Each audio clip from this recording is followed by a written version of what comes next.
Okay, so what I want to do today is I want to try to get, yes, it's scribbling, it's going to be a good day. I want to do the proof of the Riemann mapping theorem. You know, again, why are we doing this? Well, it's in the book. There's a lot of things in the book. We're not doing everything in the book. There's a lot of good analysis lurking in the background. A lot of reasons to see why we cared about these definitions of compact sets and their properties. Why we care about these convergence properties of spaces of functions. The big thing to keep in mind is we've done a couple of examples. We started off with the unit disk. We looked at the Schwarz lemma.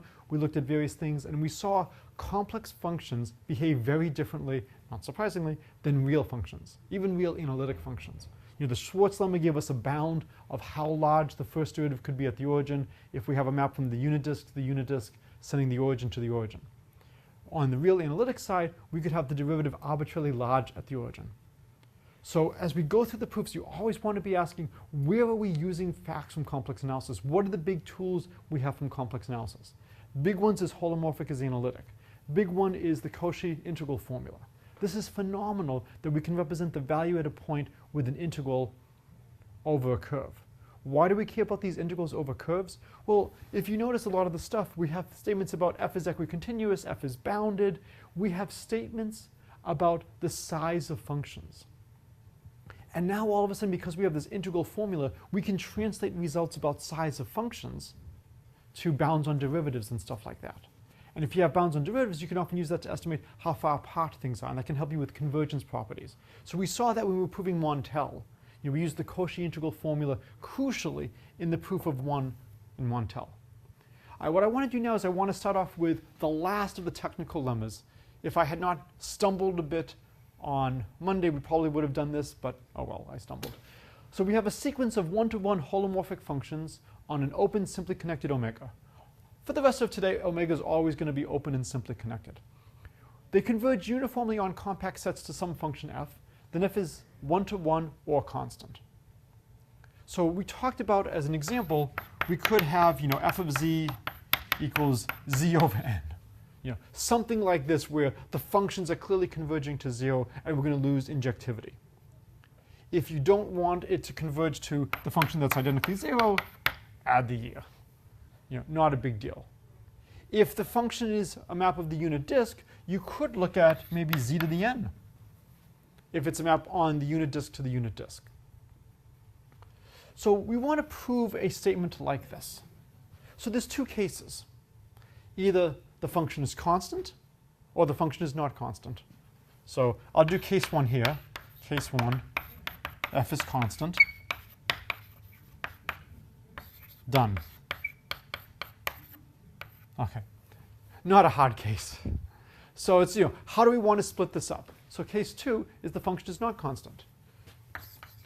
So case 2, f is not constant. What does it mean if f is not constant?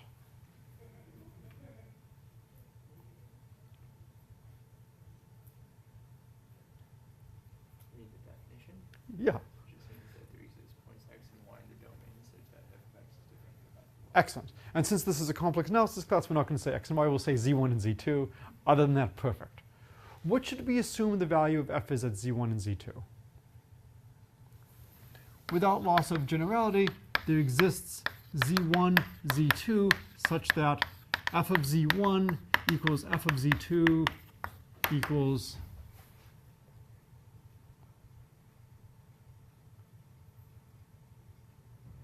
if you want, what could we assume that their common value is?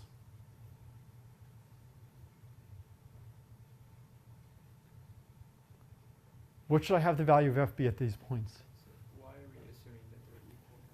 I thought we wanted to assume that they were different. Right. We're assuming f is not constant. Oh, sorry.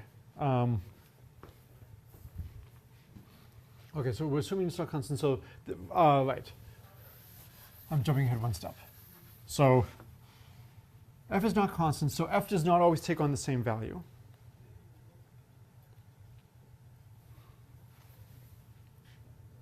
So I think I want to go the other way around. I think I want to assume f is 1-to-1. Okay. Okay. Here. So let's do it this way. Assume f is not 1-to-1. So I need to put that one on first. So it's not constant, so it takes on at least two different values. And the function is not one-to-one, so two different values get mapped to the same thing. Therefore, there exists z1, z2 such that f of z1 equals f of z2. And what can I assume that common value equals? 0. Might as well assume it equals 0. If it's not equal to 0, you can always just translate by f of z1. Otherwise, translate all functions by f of z1. Okay, so now we have 2 points. These points are going to be separated. So here's z1, here's z2. And here is our set omega. What do we know is true about the values of f near z2? Nearly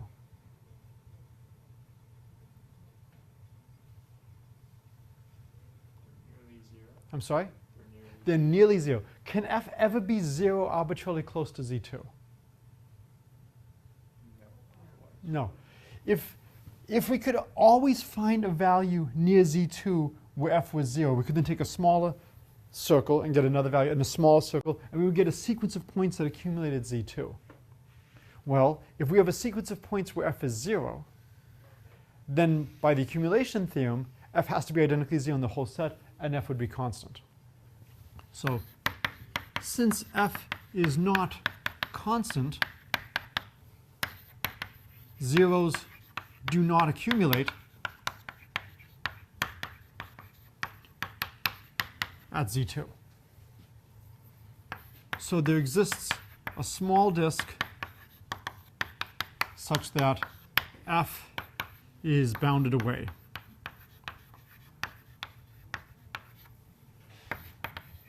From 0 near z2.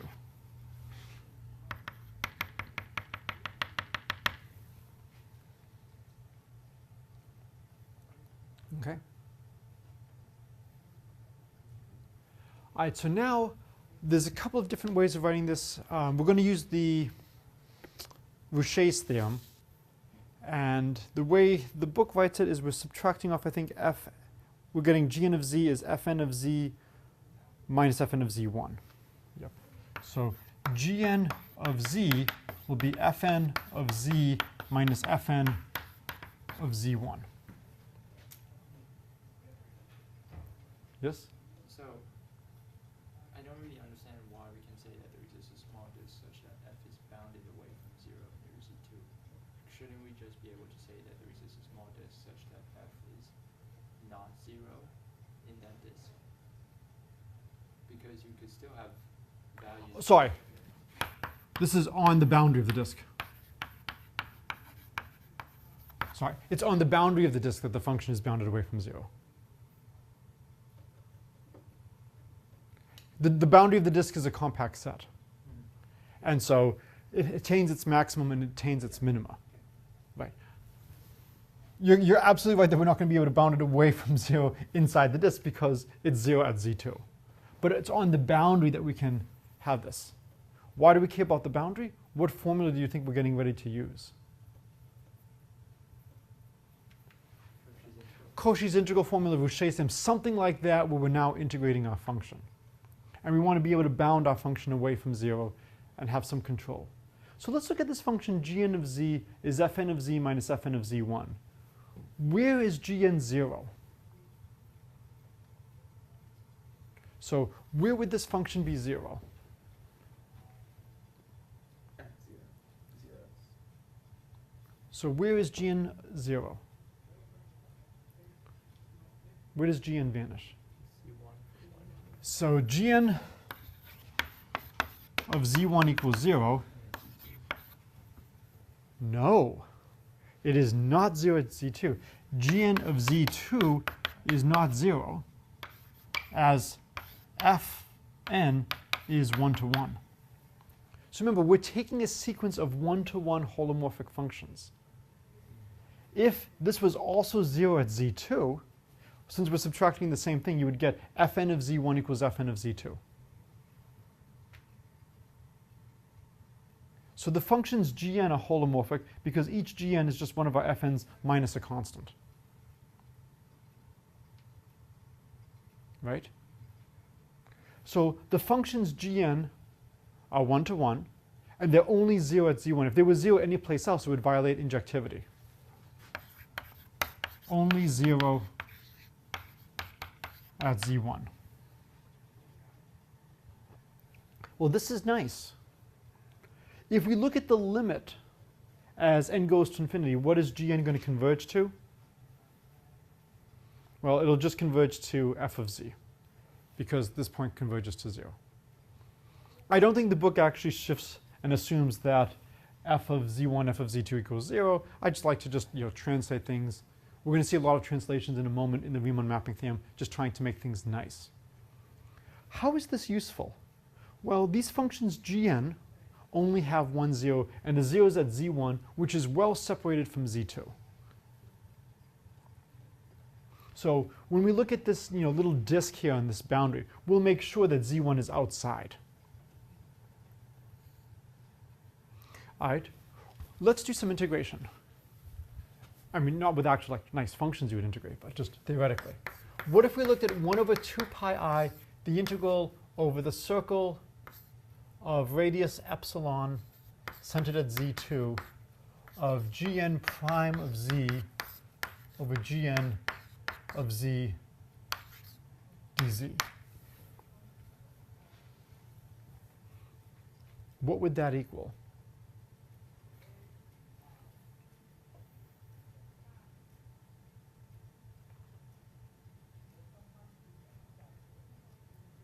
What kind of quantity is this?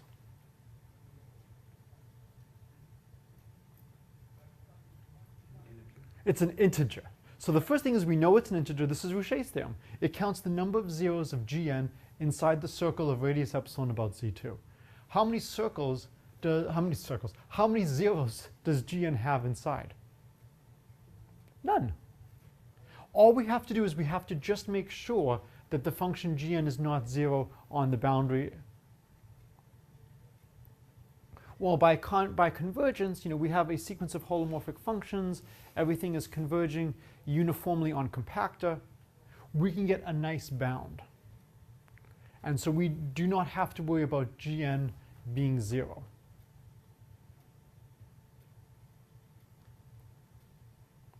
So what does this equal? What would this integral be? It counts the number of zeros of gn inside.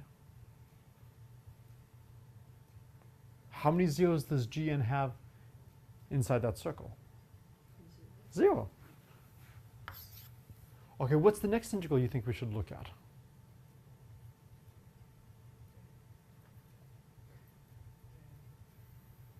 So we looked at the integral of gn prime over gn.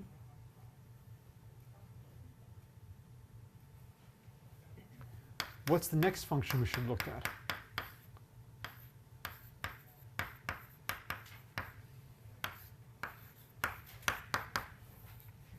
We don't have that many functions in play. Well, fn is essentially the same as gn. F prime over f, or g prime over g. Because in the limit f is actually g. So we can call it f prime of z over f of z. What does that integral equal? 1. Exercise. 0 does not equal 1. Contradiction. So the rest of the proof is just making sure that you can justify all these steps, that these integrals are fine, that the functions are not 0 on the boundary of the circle. We want to basically say the integral of the limit is the limit of the integral. And we can do this by the uniform convergence. We're staying away from things. We also have, if needed, control over how large f prime and gn prime can be. Because we can express f prime and gn prime by the Cauchy integral formula. And so if we need bounds on those, we have bounds on those as well. So can bound f prime, gn prime uniformly. All is okay. the limit of the integral is the integral of the limit, but they differ. And that's a contradiction. So this is the last of the technical results we need to do the Riemann mapping theorem. It's that if you have a sequence of injective holomorphic functions that are converging uniformly on compact sets, then the limit is either 1-to-1 or constant. We've got to allow for constancy because if I just take z over n and just crank up n, hell, I could just take f of z for any function and divide by n, right? So clearly, you have to allow yourself constants. The nice thing is that if you're not constant, you have to still be injective, that you don't lose injectivity in the limit. Okay, any questions on this?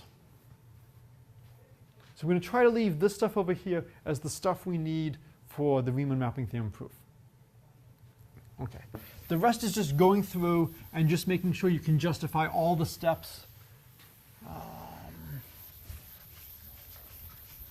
Okay. So it's time for the proof of the Riemann mapping theorem. So there's 3 steps to the proof now that we've spent all this time doing the preliminaries. And the first in the proof of the Riemann, let's state the Riemann mapping theorem. So Riemann mapping theorem. So omega is open, simply connected, and not all of C.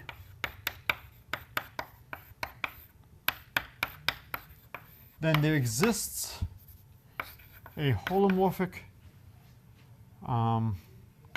isomorphism F from omega to D, and you have F inverse from D to omega, also holomorphic. And then I think the book adds in one condition such that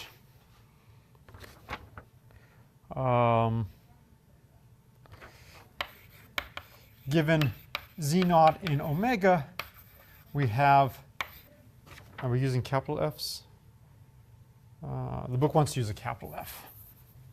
So we use a capital F. Such that capital F of z naught equals 0, and capital F prime at z naught is positive. Okay. If you think about what's going on here towards the end, this is just standardization. Once I have a map, if I have an analytic isomorphism into the unit disk, we've already seen these functions C alpha that swap 0 and alpha. So if I have an isomorphism, I can always choose my point z naught to go to the origin. So you get to choose one special point to be sent to the origin. Once we have this map, we now want to make sure that the first derivative is positive at that point. Well, there's 2 possibilities. Either the first derivative is 0 or the first derivative is not 0. If the first derivative is 0, we've seen earlier that this would imply that the function is not injective. And if we're going to have an isomorphism, it's got to be a 1-to-1 onto map. So we can't have f prime being 0. Now that it's not 0, it's got to be some number. Well, if it's not positive, let's say it's equal to e to the I pi over 3. We can then just do a rotation. And if we just rotate, if we change z to the e to the minus I pi over 3, we just rotate the disk, and now we can align and force the first derivative to be positive. So this last stuff over here is to just standardize the final result. You can choose one special point and determine what you want. And if you want, why not make the first derivative positive? Then the question becomes, is this now unique? Is there only one function that would satisfy this? And so I will leave that for you to ponder. So proof of the Riemann mapping theorem.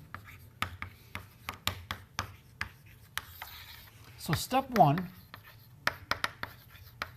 map omega into the unit disk. So we're going to start off, we have some open simply connected set. We want to show that we can map it into the unit disk. That is not going to be the same as having a one-to-one onto map.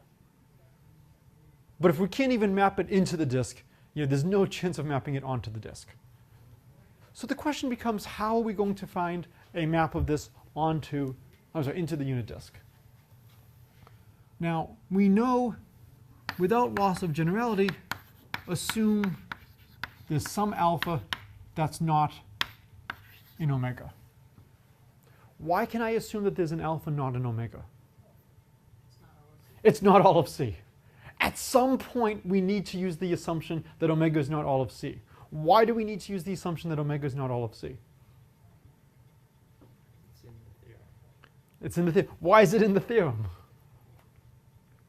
The theorem is probably violently false if we remove that. And we saw an example. What would it mean if I had a map from all of C to the unit disk?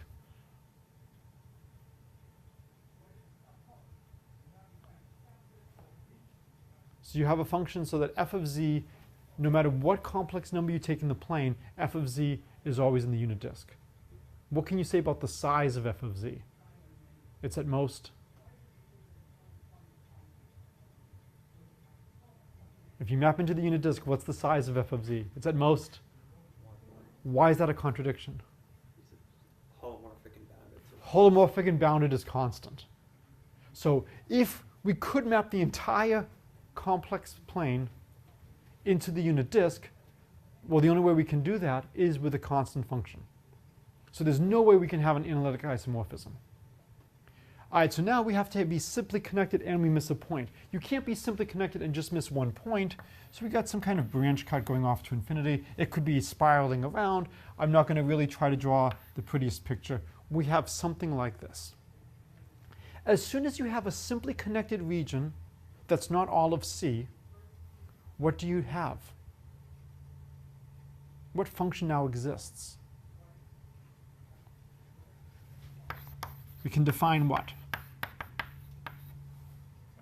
The logarithm. So we can let f of z be the log of z minus alpha. And then what would e to the f of z equal?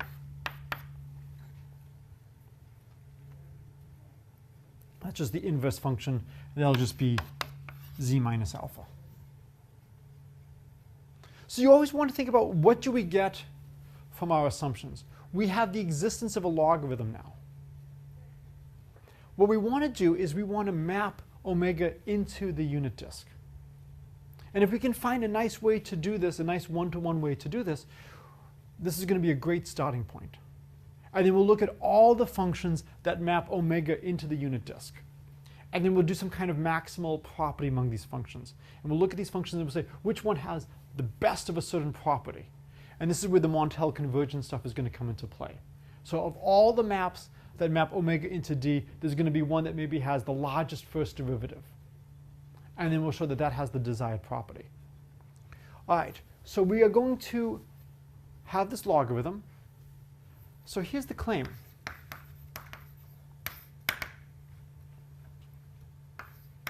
F of z does not equal f of w plus 2 pi I for all z and any w, obviously in omega.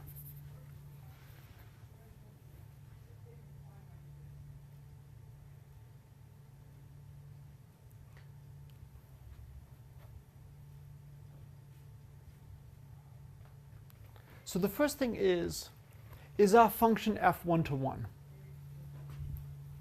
Let's look at f. Could f send two different values of z to the same thing? Well, if f sends z1 and z2 to the same value, then when we exponentiate, that would have to be the same value. So you would get z1 minus alpha equals z2 minus alpha. F is one-to-one. Else e to the f of z1 equals e to the f of z2. And then that would imply z1 equals z2. So we know the function f is 1 to 1. So I can't have two values being mapped to the same thing. What I want to do now is I want to show that not only are they 1 to 1, but no two values can be mapped in some sense close to each other, differing by a multiple of 2 pi I. What would it mean if f of z and f of w differed by a multiple of 2 pi I? Well, e to the f of z equals z minus alpha, and e to the f of z plus 2 pi I equals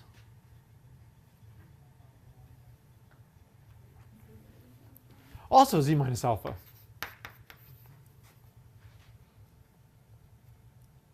So if f of z equaled f of w plus 2 pi I just replace the z with a w. And then if these were equal, then we would get z equals w.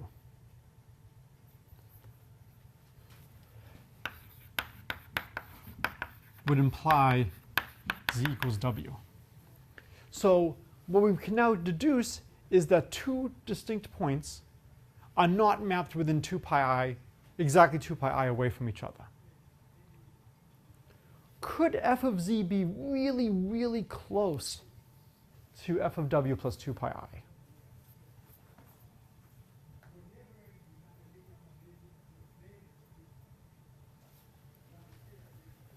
So let's think about what's going on. So here's z, here's w, here's my omega, here's my f of omega, here's f of z, here's f of w plus 2 pi I.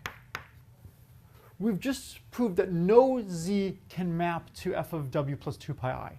But maybe I have a sequence of z's and it's converging to f of w plus 2 pi I. Could that happen? So could there exist a sequence zn such that f of zn is converging to f of w plus 2 pi I? Is that possible?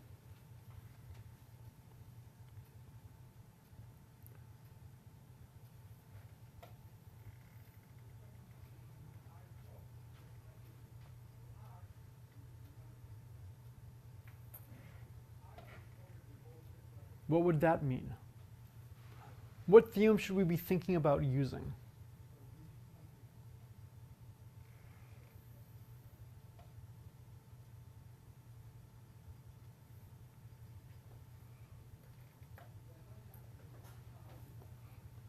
So we've got a sequence of points, and as we apply f to them, it's getting closer and closer and closer to f of w plus 2 pi I. So then e to the f of zn would be converging to what? E to the f of w, which would be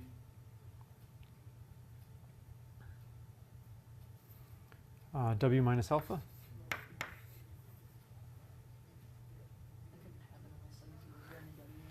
And right, and what is Zn? Is z minus alpha. So we get z minus alpha is converging to w minus, right? Which means Zn minus alpha is converging to w minus alpha. So what do we know? Implies Zn is converging to w.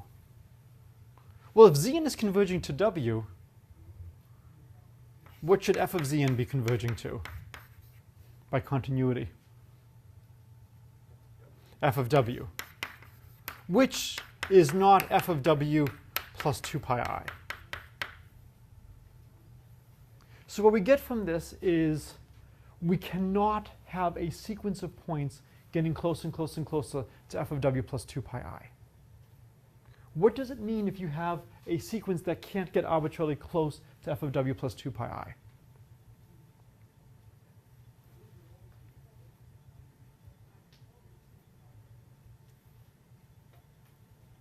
So it means there's some disk about f of w plus 2 pi I that we never get inside. When we look at the application of f, we stay outside a disk. Okay? So losing, this is where, it would be nice to have a little bit more blackboard space. Sadly we don't have it. There we go. So we know there exists a disk about f of w plus 2 pi I such that for all z in omega, f of z is outside.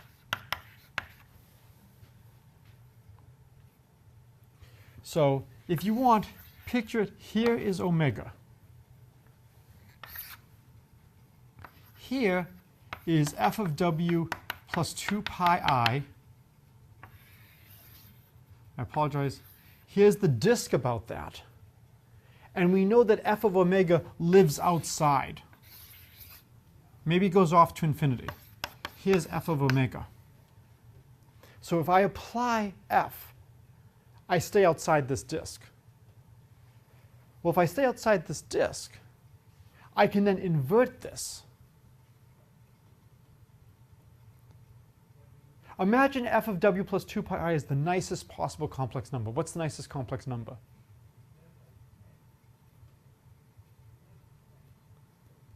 Nicest complex number? 1. No. 0. All right, imagine this is 0. Okay, if this was 0, all I would have to do is now apply the map 1 over z. And then that would take all of this and everything inside the circle. We'll say the circle is radius 1. Anything inside the circle is pushed outside. Anything outside is pushed inside.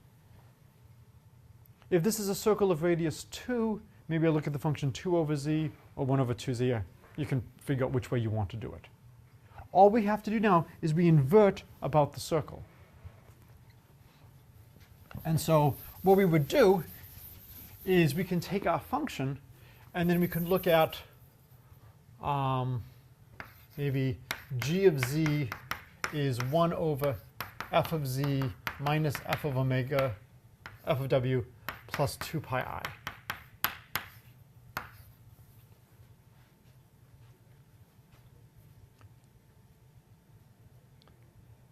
And then maybe we need to rescale it, so we'll put in some scaling number c. And if we choose c appropriately, choose c sufficiently small, this will map inside the unit disk. So maps into unit disk. Okay, so there's a lot going on here. Rather than going through the algebra again, I want to try to give you the high-level approach. What we started with was we started with some set omega. Because omega is not the entire complex plane, here's some alpha, here's a branch cut, we have a logarithm. We apply a logarithm. That's essentially going to be our map. So we apply the log map. It sends us to some set down here. The set that we go to is not the entire complex plane. We know we miss this point f of w plus 2 pi I, and in fact, we miss a neighborhood about this. We can always translate if we want to make this 0. We can always rescale our function to make this disk of size 1. And now that we have that, now that it misses this, now we apply a new map, and we basically take the reciprocal. Well, since 0 is not in this set, the reciprocal is fine. It's going to be holomorphic, and we can now flip that inside, and we've now shown that there is a map that takes omega into the unit disk. Is this map injective? Is the logarithm map injective? Yes.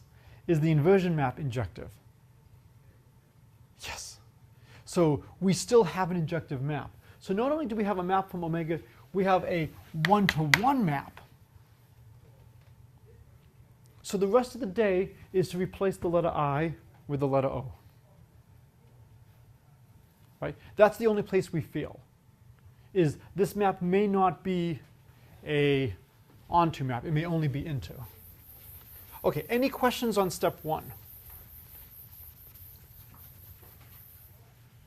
All right, so we now know we have such a function. So without loss of generality, what should we assume about omega from this point onward? We might as well assume omega is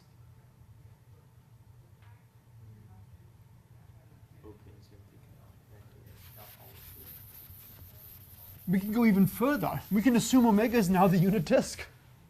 We just showed no matter what omega you have, we can map it into the unit disk.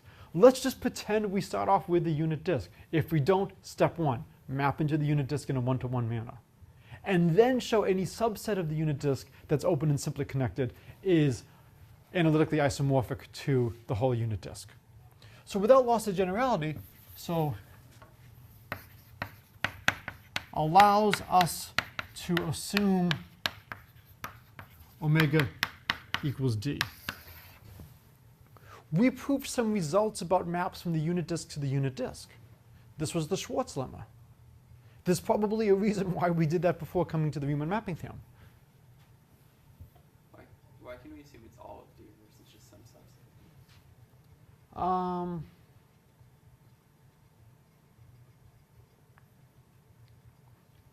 Let's see which way do I want to do this.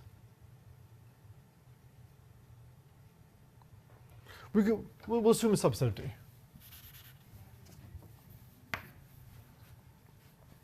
You can do it two different ways. You can assume you have all of D and then have to show that its output is.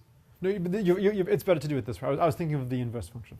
We can assume that we have a subset of the unit disk and we want to expand that and inflate that to the whole unit disk. We want to do it this way. Okay, so we're ready for step 2. And now this is where we're going to use Montel. So I want to write things carefully. So f is going to be the set of all functions from omega to D that are one-to-one and f of 0 equals 0. And we'll assume 0 is in omega. We can always translate and assume that. So here is a set, and what we're going to do now is the claim is there exists a function in f with maximal absolute value of derivative at 0. So if 0 is not in omega, we can always translate and make 0 in omega by applying these C alphas. So now we're going to look at this set of functions that map omega into the unit disk. These functions, we want them to be one-to-one, and we want them to send 0 to 0. We're going to then look for each of these functions. We're going to associate a number, the value of the function derivative at 0. If we want, we can always rotate our functions so that the value is positive. Or we can start talking about the absolute value. Doesn't really make much of a difference. The claim is that there exists a function in f with maximal absolute value of derivative at 0. And if we rotate, that has positive derivative. We know the derivatives have to be non-negative at 0, otherwise we lose injectivity. So derivatives do not equal 0 as the functions are one-to-one. Otherwise, in a very small neighborhood of the origin, the function would look like some constant times z squared. And then by using Rouché's theorem, if it looks like some constant times z squared, well, the function z squared has 2 roots in a small disk. So then if you add just a little bit to get your function f by Rouché's theorem, that would also have 2 roots. That would violate injectivity. So we know all these derivatives are not 0. In particular, if the derivatives are not 0, what can you tell me about these functions? They're not constant. This is one of the nice properties of non-constant functions. Their derivatives are not 0 everywhere. Why do you think we can claim there exists a function with maximal absolute value of derivative at 0? What do you think is going to let us do that?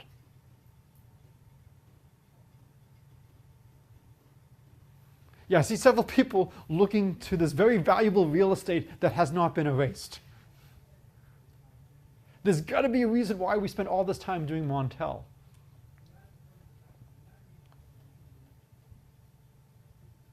So we just need to make sure that the conditions of Montel's theorem are satisfied. What are we applying Montel's theorem to? Are we applying it to our sequence of functions f?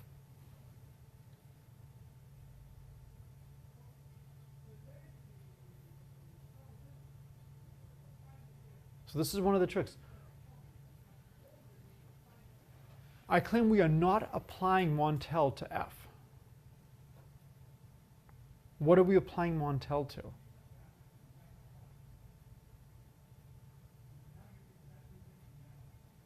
We're studying the values of the first derivatives at 0. We're studying fn0 prime. We're applying Montel not to the original sequence of functions f, but to the derivatives. Crap. Are the derivatives holomorphic? Yes, fortunately a function that's differentiable once is differentiable infinitely many times.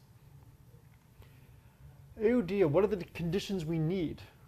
We want normal. Every sequence has a convergent subsequence. To get that, we needed f to be equicontinuous on compact sets. We only know that f is holomorphic and uniformly bounded. We don't know initially that the first derivatives are uniformly bounded. We need the first derivatives to be uniformly bounded. How do we get the first derivatives are uniformly bounded? So need first derivatives uniformly bounded.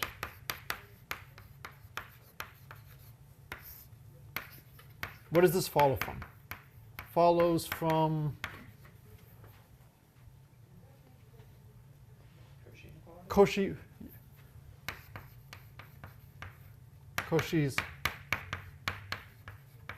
integral formula. So we can get, we have f of z is 1 over 2 pi I integral over, say, a circle of radius epsilon of f of zeta over zeta minus z d zeta. Or we have f prime, and then that was with a 2. And so if we take a circle about the origin with very small radius, the 1 over zeta minus z squared, that's going to be bounded. And then our functions f are uniformly bounded. The length is bounded. Everything will be fine. So, again, this is truly a complex result.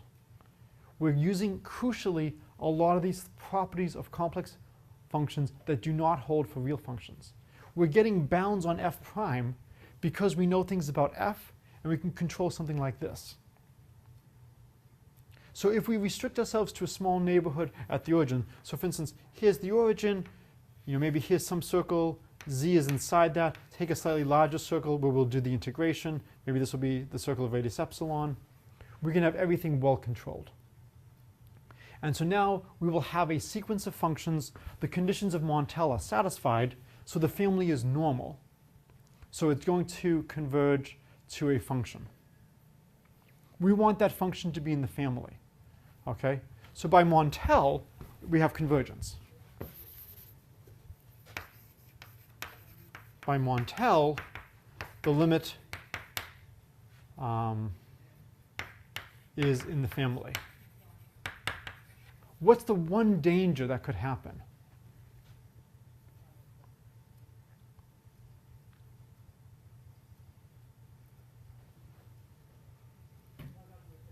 And that's why I've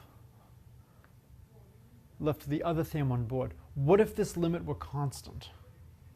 Then it would not be a one-to-one function. We need this limit is not constant. Limit is not constant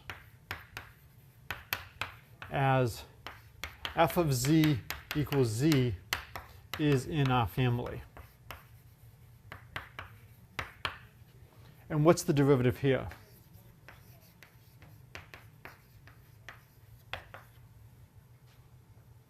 Is 1 at z equals 0. So we're okay we're not going to have the limit being the constant function. Because we know the function f of z equals z is in the family, this family is not empty. There's at least one map from a subset of the unit disk to the unit disk. The do-nothing map. The derivative there is 1. So we know in the limit, whichever function attains the maximum also has to have derivative at least 1. I know we're going fast. I'm hoping that this is enough so that the book is understandable. You see where all the complex stuff is coming into play. This is step 2.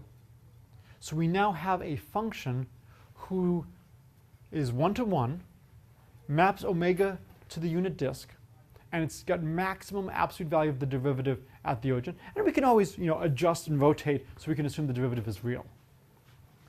We have one more step to do. Okay, is everybody happy with step 2?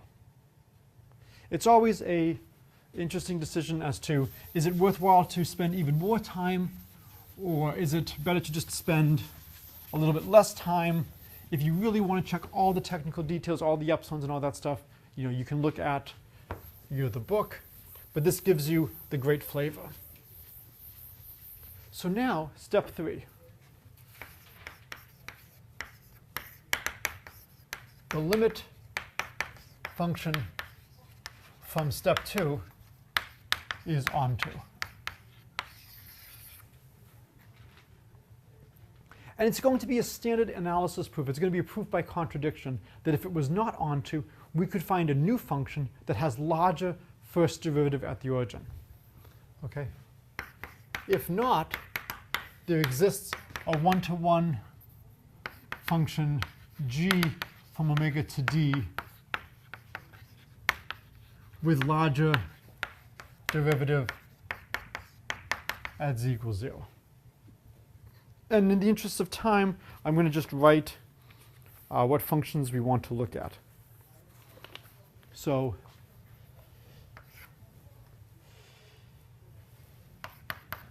if not onto, there exists an alpha that's not in the image. Okay, and so we have our function C alpha of z, which will be alpha minus z over 1 minus alpha bar z. Okay. So we can define a square root, and we'll call this function g of w equals e to the 1/2 log of w. We'll let h of w be the inverse, which will be the squaring function.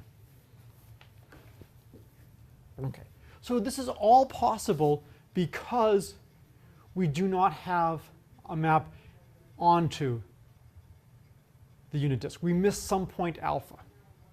So because we missed alpha, we can define a logarithm. Okay, so now what we do is we consider the function f, which will be c of g alpha composed with g, composed with c alpha, composed with f. And then we'll have the function f, after you do some algebra, is c alpha inverse composed with h, composed with c alpha inverse, and this is g of alpha,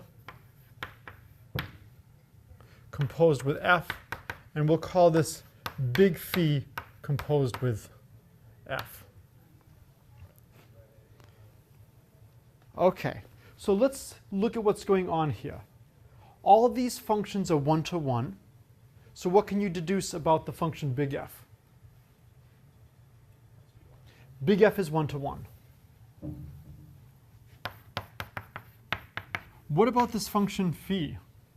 What can we deduce about the function phi? Well, this is 1-to-1, this is 1-to-1, this is 1-to-1. H is not 1-to-1. H is a squaring function.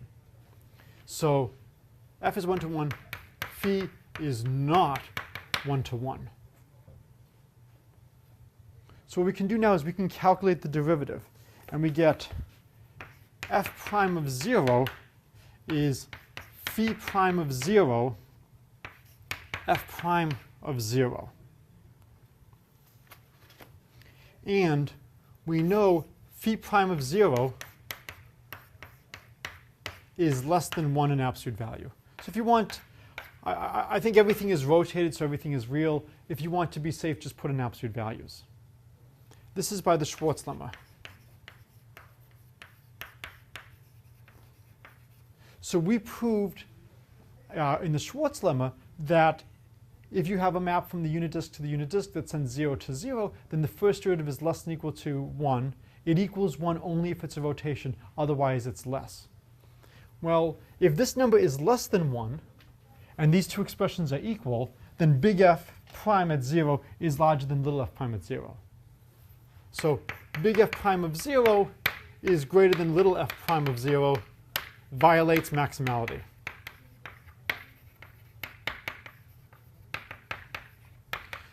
Therefore, no alpha exists.